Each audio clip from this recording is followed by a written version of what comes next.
What's up, everyone?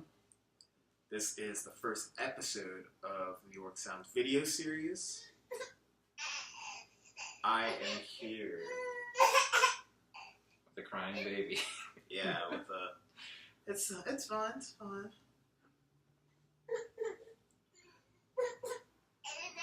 Yeah, look. Come here.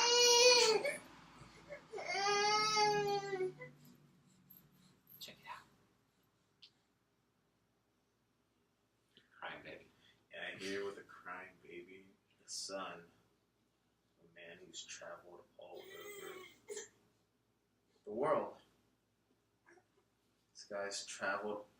He's been to Ireland. He's been to Egypt. He's been to Croatia. He's been to Japan, England. He's been all over the world, all over the physical world. It's crazy. Like, he's a professional tourist. I think his name's Jasper. That's what they call me. Yeah, Jasper the Tourist. So he calls me daddy. Yeah, or daddy. I mean, only he's allowed to call him daddy. But, okay, messing around. He's actually more of a tourist of the music world. He has ventured throughout various genres of music, from lo-fi to hip-hop to soul to folk to punk to acoustic. This guy's been all over the place. He's pretty much a tourist traveling to these many genres of music. His name is Jasper the Tourist once again, and he is here with us today. And to start it off, just out of curiosity with your name and whatnot, what genre of music are you originally from, since you're a tourist? Well, I've had this project going for 10 years now. I had it started under a different name originally, but I played some of those old songs still. And it started out as just a solo acoustic thing, and I was kind of coming from more of a like folk meets emo sound back in those days almost, with a little bit of influence from some world music and other stuff and indie rock. I always had trouble describing the sound because, as you said, I've visited a number of genres or incorporated them into the sound. But yeah, in the early days, it was more of like an indie emo acoustic sort of thing, and I was just playing with one other person on guitar on occasion, usually on my own. And over the years, it's been a lot of collaboration and working on my own again. So yeah, like you said, all over the place. That was a good metaphor. Okay. Now that I asked you that, where are you actually from? I was born in Baltimore, and I've spent the majority of my life in South Central Pennsylvania. But we've also lived in Virginia and in the Outer Banks in North Carolina for a while as well. So you're an East Coast guy. It old East Coast. Mm-hmm. You don't do West Coast here. Alright, this isn't to treat it like a job interview too much. Mm-hmm. Just aside from where you're from, you already told us that, in the many genres you visited. Just tell me about your origin, how you got into music and all that. Actually, I was kind of a late bloomer. I think I always kind of had an ear for it because I would make up melodies and whatnot when I was a kid. But I didn't actually learn to play an instrument until I was in high school, and that was at the encouragement of my guitarist friend in high school, and he said I should try to pick up the bass, so I did, and I taught myself how to play bass. And I was in a few projects with him over the years, and I started singing around that time as well. So there were some projects in which I played bass and some in which I sang. When I was in Virginia, I fronted a post-hardcore band down there, and like I I said, I've been doing Jasper thing for about a decade now. That's been my main focus. Decade of Jasper. Yep. Hard to believe. Decade of trying new food and collecting souvenirs. Yeah. All right. Okay, so how did you come up with your name? It was once in a while I get asked that, and I always feel like that when I give the answer, it's going to be a letdown because it's just kind of a silly story. But the dog that you just heard barking, her name is Zoe. We've had her for quite a while now, and we used to also have her brother, Jasper. And Jasper passed away, I guess it's been about 5 years now. But we were living in the Outer Banks at the time, and I had this project under a different name, and I was in the process of just starting my first full-length album. I was recording in a studio down there, and I was ready for a new name, and my wife and I were kind of making jokes about what we were going to dress the dogs up for Halloween, and I believe we said we would put Zoe in a straitjacket because she cray, and Jasper, like, we used to take a lot of road trips and stuff, and he used to get, no joke, I know it sounds like I'm humanizing this dog, but he used to get so stoked to travel, and he just loved to, like, constantly experience new things. It was, you know, pretty cool to see a dog like that. So, anyway, we had joked that we would dress him up in, like, a Hawaiian shirt and a stupid hat and a camera, and call him Jasper the Tourist. So, yeah, that's where the name comes from. It just kind of stuck, you know. Cool. We still love you, Zoe. Yeah, you said your piece. Even though his name isn't Zoe the Criminal. We still love you. Still love you. Yeah. Where are you going? What's he got in there? Let's see. Got a pen. Oh. I've also... I know you would want this. I'm not gonna. Yeah, I'm sorry. Nope. I'm sorry, man. I'm sorry. Give it to me. Sorry. Okay.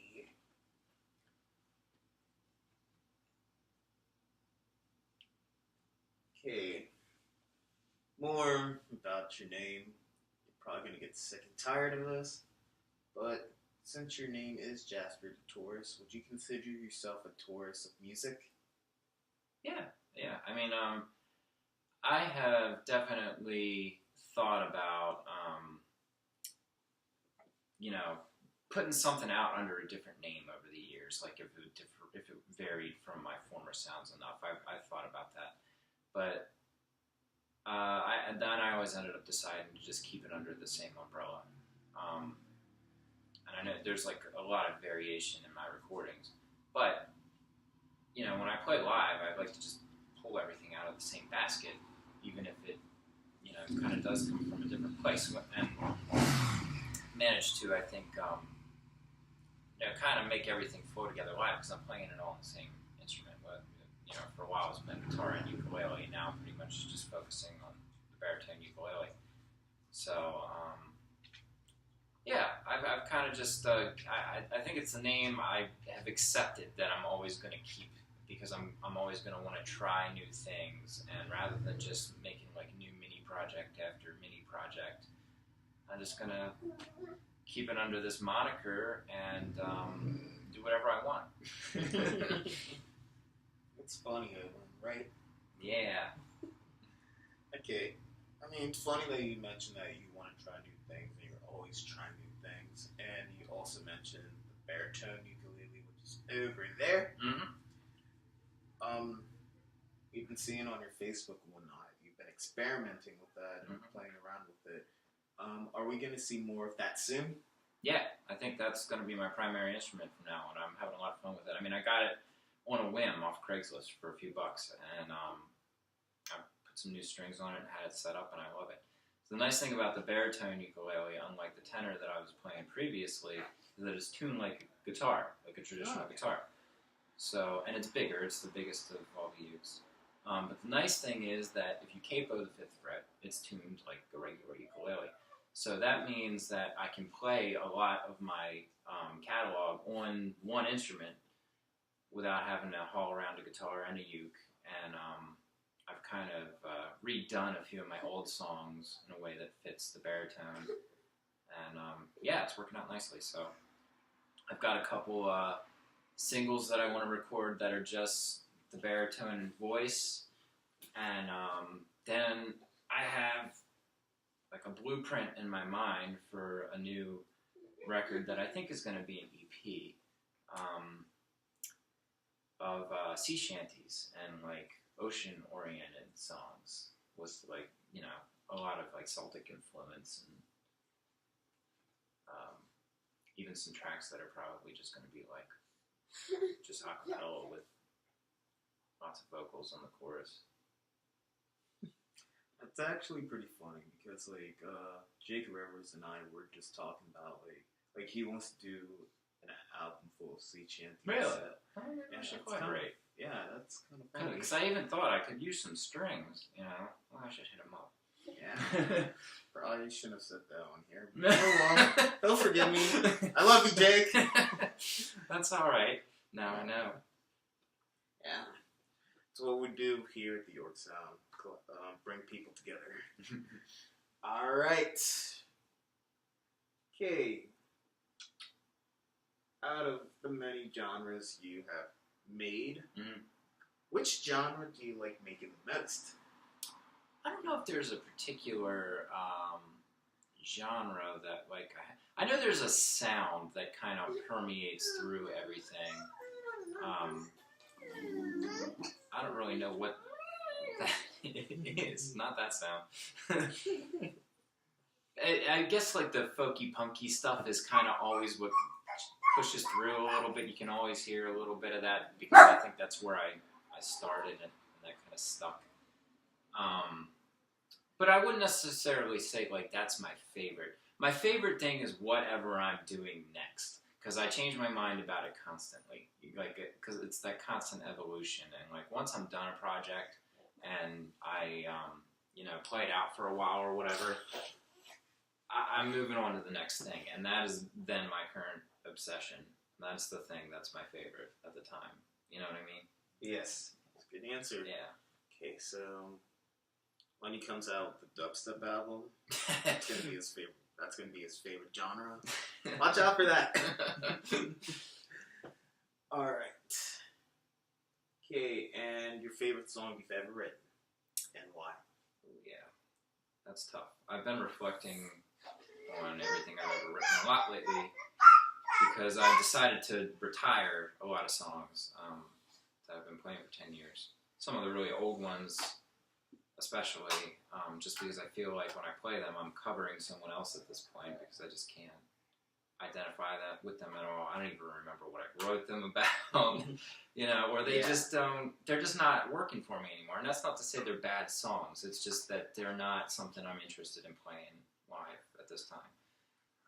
So I've pulled a few from each album to keep playing that, you know, kind of representative of each record. And I have, of course, I'm playing more of the more recent stuff. But I kind of got off track there. My favorite song, that's what you asked. Yeah, your favorite song. Yeah, okay. I could probably give you a top 5, but I don't know if I can give you one favorite song, because that kind of changes too.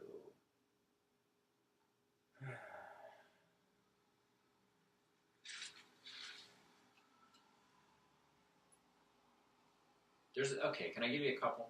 Can I give you a couple? Go for it. All right. It's hard for me to give you just one. And I'm like, I have 56 songs that I've released, so it's hard for me to think of them all right now. Okay, so I think one of them would be Out of Sorts. It's like a short and sweet song I wrote on the ukulele. It really swings. It's just kind of got a really nice swingy thing going on. The recording was great. I had Mike Kinsella put the bass on it, and he just sounded so good on it. It was nice and jazzy, and Gus McGeary put the guitar on it. And I just really like that song. It's a fun song to play. People like it. So I'd say that one for sure. The Suicide Watch is another one, and that was off that same EP. I just like the really spacey, dreamy feel of it. The chords in the song are weird and kind of unusual, and so are the lyrics and the vocal delivery, but yet I think it just works. It was like an experiment that just ended up working. Another one would be one of the ones we did together, which is What I Know Best. That was a lot of fun recording that song, and I love the track that you made for it. And the nice thing is that it is translated well to me playing it acoustic, and it's a fun one to actually play on the ukulele. So that worked out nicely. So I'd say that those are probably my top three. I know that later I'll think of something and be like, oh yeah, I forgot about this one. But Disenchanted is another good one. That's one I'm not really playing much anymore because it just sounds very much from the perspective of a kid who just dropped out of college. And, that's where I was at the time. So now I just feel old and it seems weird singing it. But it's still a good song, and I think the melody's good, and the recording of that one turned out really good. So, yeah, those are a few of my favorites. You see, you want to know my favorite? Yeah. Or do you want to at least try to guess at first? Well, I think you might have mentioned one time that Gunshots in the City was one of your favorites. Correct. Yeah. Yeah, I love that. And with me being a huge fan of that song, I actually thought about covering it myself. Go for it. I just need to stop covering 10 songs, trying to cover 10 songs at once. Yeah, I know what you mean. Yeah, but Do it. What inspired that? York. York inspired that. I mean, it's just like, for a while it was like every day or two we were hearing about another shooting. And I remember the day that I wrote it because I was off that day, and this is when the coffee shop downtown was still open. I'm having a brain fart. What was that place called? Newgrounds? Newgrounds. Yeah. And they were doing music on Tuesdays and Thursdays, and and Carla was down there one day, and Rod Bell and some other musicians, and were doing a music and poetry thing, and I popped in and watched, and I don't know, it was just something about their performance that inspired me to go home and write the music to that song, which is kind of like blues punk played on a ukulele. And then all the shootings have been at the forefront of my mind, and my wife and I had kind of tried to be active in the York activist scene for a while, and I just thought, I haven't really written a socially conscious song that really speaks to a local level, and I think people around here will get it. So yeah, I pumped it out in 10 minutes. That was one of the fastest songs I ever wrote. Sometimes it takes years, and that song I wrote in 10 minutes. And then we shot the music video for it a few months later, and so that's a good one too. Yeah, cover it. Yeah. Okay. I always wanted to be covered by someone. So Yeah. Yeah, do it. Jasper the Tourist cover is coming soon. Okay, so next question. Alright.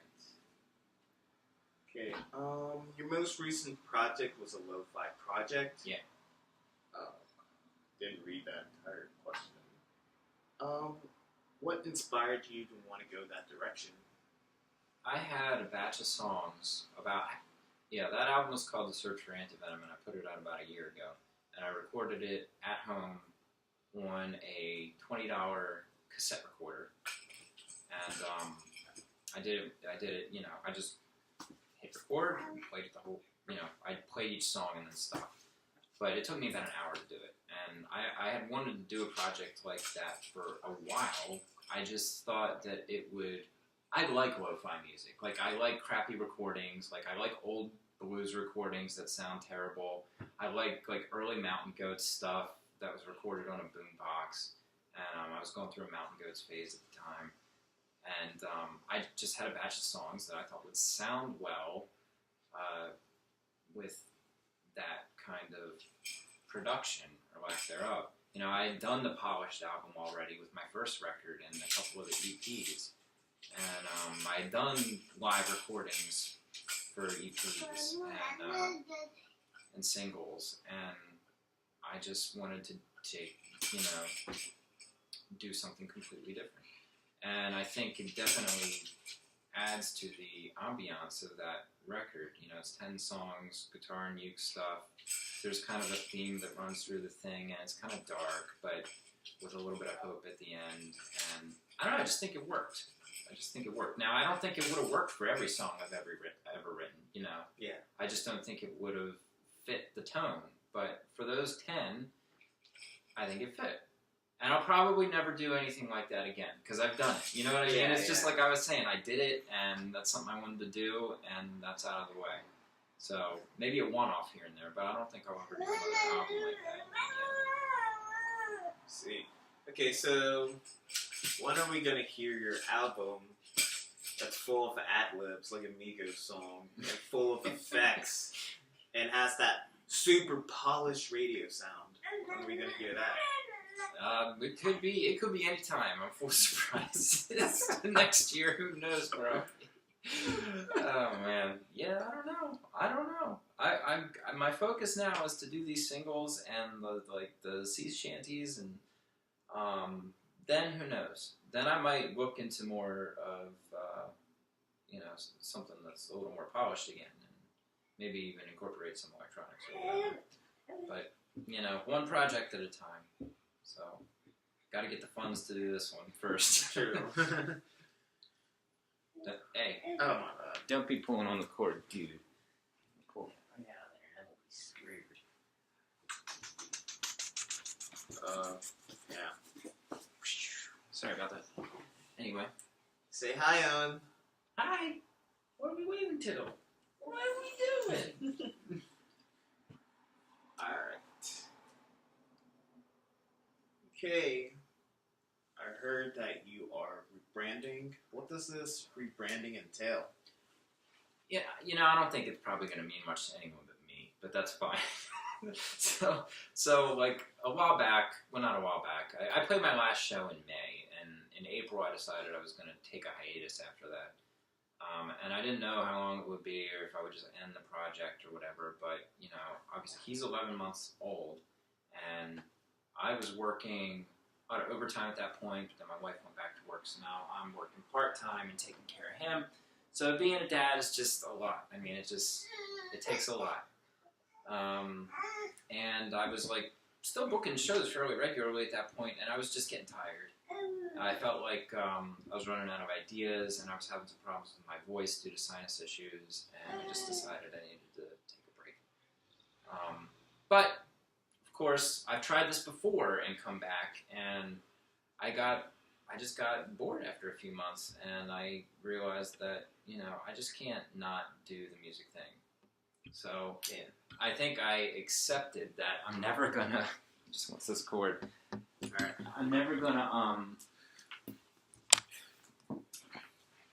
not do Jasper the Tourist thing. And I'm always gonna be wanting to play and do something creative. And, okay.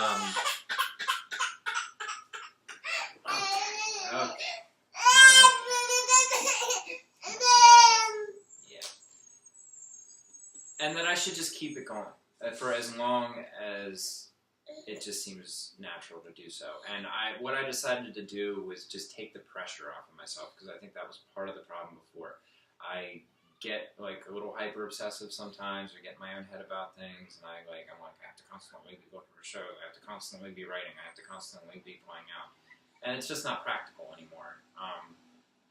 So I'm just going to work at my own pace now. And I'm probably going to play out less and try to record more and have more of an online presence and just play house shows and stuff. I've pretty much given up on playing bars and whatnot anyway, because they just don't, the kind of environment typically isn't good for what I do. I love playing house shows, and I don't need to usually plug in at those places, so the audience is better. So those are the kinds of joints I'll probably focus on when I start booking again here, hopefully soon. So yeah, I just decided to go easy on myself, and I was like, oh, I'm not happy with a lot of this old material, like I was telling you about, and sometimes I'm like all or nothing, and I thought about wiping a bunch of it off the internet, and I thought, no, this is, part of my evolution, and I just don't have to play all these songs anymore. I can leave some of them in the past, and they can just be on the record, and that's that. And I think I came to terms with that, and I now have a set of songs from the complete history that I can play live that I think I'm still feeling and translate well to my new instrument. That's part of it too. I'm sticking with the baritone ukulele. You're probably not going to see me with guitar or the old tenor much anymore. So yeah, new instrument, new outlook, new attitude, new songs, new directions. So yeah, it's kind of the way I'm looking at it. I called it a soft reboot, Oh, that's right. That's right. Yeah, so I think that was a good way to look at it, because it's not like I'm completely starting over or starting a new project or wiping everything out. It's just like, I'm going to carry some of that history and just keep moving forward. And part of the thing is, too, when I was young, I did not know how to play guitar. I learned how to play guitar as I had this project going, as I was writing songs. So I used to do really weird things like slap the capo in most random places just because, and it got to be a bit ridiculous. And the way I was just playing my songs in different tunings and, keys and whatnot, it's not practical. So I'm streamlining everything a little bit more, so I don't spend so much time messing around with my stuff, and I can just play the music. You know what I mean? He's fine. You're silly. So I've changed the keys, and my voice. That's another thing. Like, my voice is not what it used to be. I can't sing as high as I used to. It hurts me to scream anymore. I can't do it. So I had to change the key of some of my old songs, and make them a little bit bassier. And from now on, there's a certain way that I'm going to write, rather than just like, I'm going to stick the capo on the, 9th fret and like put it in a weird tuning. It's just not practical. So yeah. So that's kind of where I was going with that. Okay. Soft reboot. Yeah, soft reboot. All right.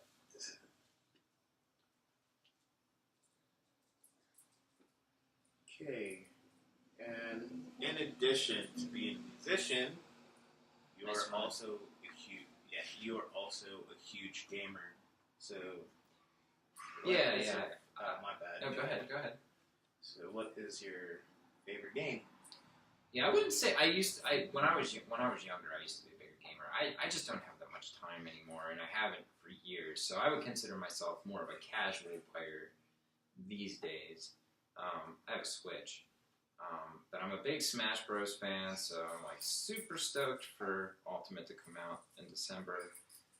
And right now I'm playing Octopath Traveler in a little bit of spare time I get each evening after he goes to bed. So I'm digging the Switch. It's fun. I'm a Nintendo guy. Always been a Nintendo guy. So we can't talk about Fortnite. I just don't know about it. Plus Fortnite's on the Switch. Okay. I think that's right. Yeah. It's just that every time I'm like chilling with people when they're playing Fortnite, they're either playing it on the Xbox or PS4. Mm-hmm. So. Yeah, I think it came out on Switch later, but it is on Switch. I just haven't tried it. I don't know why, because I play one thing at a time. Because I don't have a lot of time. Again, I just don't. I have like an hour a day, if that. So I only play a few times a week, and right now I'm working on an 80-hour game. So a little bit at a time. Yeah. But maybe when Smash comes out, I'll start to try to get more competitive. I need to get myself a Switch. Yeah, definitely. And everyone already knows. And hopefully, if you don't bring him into the camera again, it won't make him cry. You're also a father, and with Hey, Hey, are you good now? You happy now?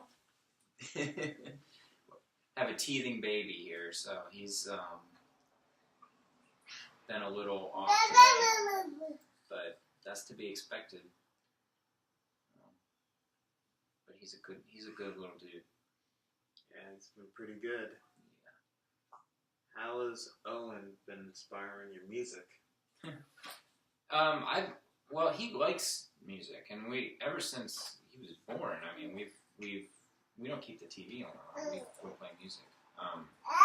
And he definitely responds to it. He always enjoys when we, put a CD or a tape on, or when I bring out the instrument. He's always interested in messing with my instrument. That's why I got him that little dollar store ukulele.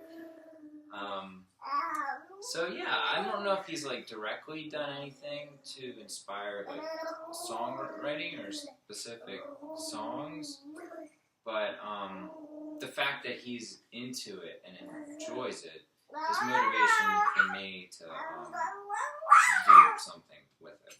You know what I mean? Yeah. You like music, don't you? Oh yeah.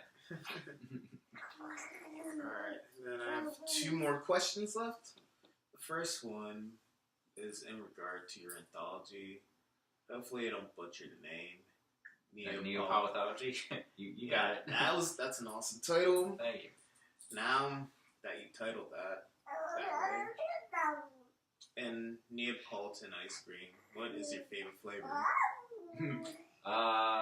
Probably Rocky Road. That was always my jam when I was a kid.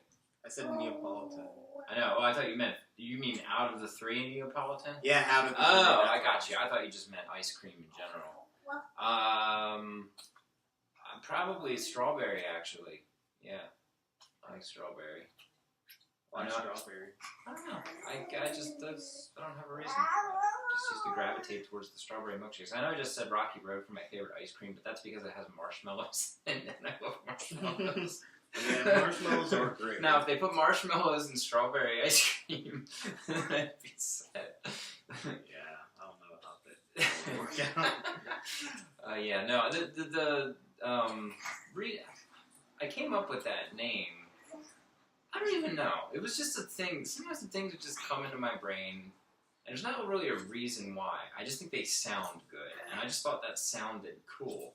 And I thought it worked for that record because it was a collection of singles and EPs, and a lot of the material on there was very different. It was like a sampling. I even have a song from an old band on there. And it was just like this mixture of flavors, which is why I thought that Neapolithology, and it was an anthology, would be a cool title. Yeah. Word. Yeah. So that's where that comes from. Now we're talking about a mix of stuff. I almost forgot to ask you this question. Who are some of your biggest influences? I have a lot actually, and my tastes are kind of all over the map, as you may guess. But I have my favorites in like certain genres and subgenres, and there's been a few that have like I've always been a fan of over the years. One of my biggest influences, here's a nice secret for everyone, the reason that his name is Owen is because one of my favorite artists of all time has a project called Owen. And it's this guy, Mike Kinsella, who used to be the drummer for Cap'n Jazz back in the 90s. And he's also the main dude behind American Football. And Owen has been his main project for years. And Aaron and I are both fans. And he does kind of like tongue-in-cheek, witty, sarcastic, very down-to-earth, like mathy, like weird time signature, jazzy, emo folk songs. Yeah, it's good stuff. So, he's always been a big inspiration. I used to be, when I first started writing songs, I was listening to a lot of Bruce Springsteen. And I listen to a lot of jazz, although I'm not good at playing it. I one day strive to be good enough to be a jazz musician. I got him. Yeah, I'm really scared that he's gonna put that in his Yep. mouth. We'll just leave that right there. How about that?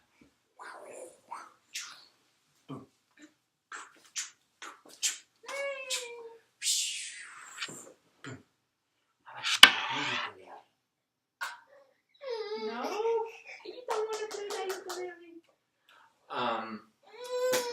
I like Coltrane a lot because I even like his experimental days that some people were kind of iffy on, because I can appreciate the experimentation and the weirdness of what he was doing. I like some of the Midwestern '90s bands like the Promise Ring and Braid, and I like mathy rock kind of stuff. As far as like lyrics and songwriting go, there's a folk artist who I'm a big fan of named Richard Shindle. He's probably the best songwriter I've ever heard that I've been a fan of for a long time. There's a band based out of Barcelona. I actually know the guy. He used to play with Beck. He was Beck's saxophonist on the first couple records. Oh, okay. He has a band called Brazzaville, and they've been around for like 20 years now. It's kind of like bossa nova meets indie rock kind of stuff with a little bit of a Eastern European flair as well. It's cool stuff, and the bass player was a big inspiration to me. So I'm a big fan of theirs. Actually, got to play with them one time, which was awesome. And in general, I'm always willing to try something new. There's very little that I don't like. It's just that I like stuff that's quality in various genres. There's a lot of bad music out there. I think probably most music that's out there is probably not good, but there's a lot of excellent stuff in every genre you look at. I'm a big, Fugazi fan as well, and Jawbreaker. Those are two of my favorite punk and hardcore bands. That's a world I've always been into as well. So yeah, it's a pretty mixed bag for me. I like a lot of old school blues, and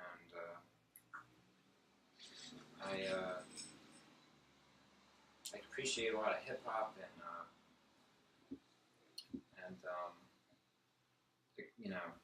experimental sounds. I think probably the only thing I'm really not into is this is going to be super obvious, but mainstream country is garbage. And we know that. That's not even going there. And I'm not a big fan of super extreme genres of metal. You know what I mean? Yeah, It's just not relatable to me. It's too far out. It's too far out. I think I appreciate things that are a little bit more down to earth. But otherwise, yeah, I'm pretty open, and I have influence coming from all over the place. And also, I should credit a lot of my fellow local artists for being inspirations as well. In this area, I play with people in York and Lancaster and Harrisburg who, I'm big fans of a lot of the bands and artists that I've played with and worked with as well, and they've influenced me. So, yeah, just absorb it all. Yeah. Okay. I was being dead serious earlier. By all of his influences, this guy has been all over the world, listening to bands from Barcelona that have the Eastern European sound that's mathy and all that. It's been all over the world. Yeah, I wish I'd been all over the real world. I wish. Yeah. Just a poor boy. Yeah, Coltrane is an awesome artist. I just wanted to tell you that too. Yeah, for sure. Alright. And do you have any shows, events, releases, etc. coming up soon? Well, I want to put out, there's 2 singles that I probably can get out pretty soon, because they're just ukulele and vocals. I just need to record them. And I want to get this album of Sea Songs out, but that's going to require some money, so I got to figure out how to fund that first. So those are the projects that are on the works that will hopefully be out there sooner than later. As far as shows go, I want to start booking, now. I have been kind of spending a little bit of my spare time at home just getting ideas together, writing new stuff, working on some of the public domain stuff for that one project. He's just obsessed with that chord. And, sorry, Zoe. There. Oh, sorry. Yeah, so I don't have any shows lined up right now, but since I stepped away, like I said, the last one I played was in May. But I'm at a point now where like I'm officially ready to start looking again. So I'll probably start that this week, and hopefully I can line some stuff up soon. Like I said, I'm not going to be playing out as much as I used to, but I still like to do some house shows here and there. If there's ever an event that I'm asked to do, I'll most likely do it. Word. Alright, that is it for the York Sound episode 1 here at Video Series. It's Jasper the Tourist. He's looking for shows. I think you should book him. Do it. We work together, even though I shouldn't be exposing that hat right now, but he's a good guy, has an eclectic taste. Should definitely book him. Alright. Anything else you want to say? No, I don't think so. Thanks for coming over and doing this. And sorry about all the getting up and chasing after a baby and dog. It's fine. Yeah. Want to bring Zoe into this real quick? Ta-da! Hey Zoe! Look, there's a camera over there. Alright. See ya. Peace.